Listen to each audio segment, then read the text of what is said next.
High speed ప్యాంథామ్ కెమెరాలు వచ్చి నేను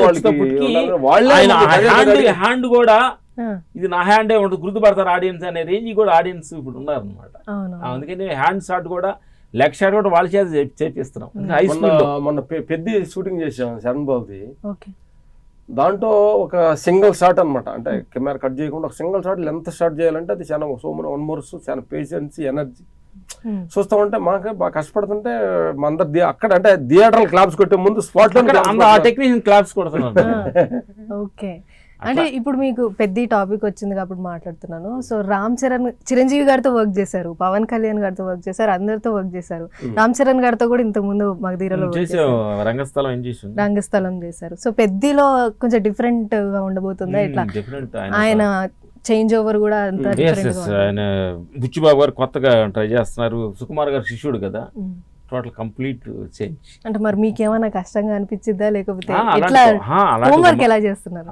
వాళ్ళు ఇచ్చే డైరెక్టర్ ఇచ్చే కొత్త కంటెంట్ ని మనం ఎలా కొత్తగా చేయించాలని మనకు టెన్షనే కదా. కొత్తగా వచ్చినప్పుడు మనకు టెన్షన్, టాస్క్ మనది, వాళ్ళకు నువ్వు నేనైనా ఉండాలి కదా టాస్క్. ప్రతి టెక్నీషియన్స్, ఒక డైరెక్టర్ కానీ, డాన్స్ మాస్టర్ కానీ, కెమెరామెన్ కానీ, ఎవరు ఫోకస్ వాళ్ళది, ఎవరు మన జాబ్ మనంలో ఏం చేయాలనేది మన మీద ఉంటుంది కదా. అట్లా ప్రతి వాళ్ళు కాంపిటీషనే. కాంపిటీషన్ లేకపోతే ఇప్పుడు మమ్మల్ని ఎందుకు అడుగుతావు నువ్వు?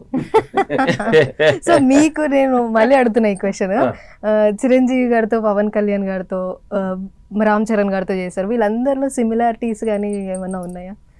అంటే ఒక్కొక్క బాడీ లాంగ్వేజ్ ఒక్కొక్కరికి ఉంటుంది. అన్నయ్య బాడీ లాంగ్వేజ్ ఒకటి, ఆయనకు ఒక అంటే ప్రతి మనిషి కూడా ఉంటా, ఒక్కొక్క మనిషి మెంటాలిటీ ఒక రకంగా ఉండదు కదమ్మా, మనసు కూడా ఒకే రకంగా ఉండకూడదు కూడా. అదే సృష్టి ధర్మం, ఏలు ముద్ర ఒకే రకంగా ఉండదు అంటారు కదా. కాబట్టి అన్నయ్య స్టైల్ అన్నది, పవన్ సార్ స్టైల్ బాగుంది, శరణ్ బాబు స్టైల్ శరణ్ బాబుది. Okay okay, so Pawan Kalyan గారి టాపిక్ వచ్చింది కాబట్టి మీరు హరిహర వీరమల్లులో కూడా చేశారు కదా, దానికోసం కూడా వర్క్ చేశారు. సో మరి పవన్ కళ్యాణ్ గారు అంటే ఆల్మోస్ట్ చాలా సినిమాలు చేశారు, మరి ఆయన వచ్చే సినిమా ఓజీలో కూడా మీరు వర్క్ చేస్తున్నారా? ఓజీలో చేయలేదు, మేము చేయబోతున్నారా? ఉస్తాద్ భగత్ సింగ్ లో చేసాము. ఓకే, ఒక ఫైట్ ఇంటర్వ్యూలో ఇంటరాక్షన్ చేసాం. ఓకే, ఎలా వచ్చింది షూటింగ్ ఎక్స్పీరియన్స్? సూపర్ సూపరా?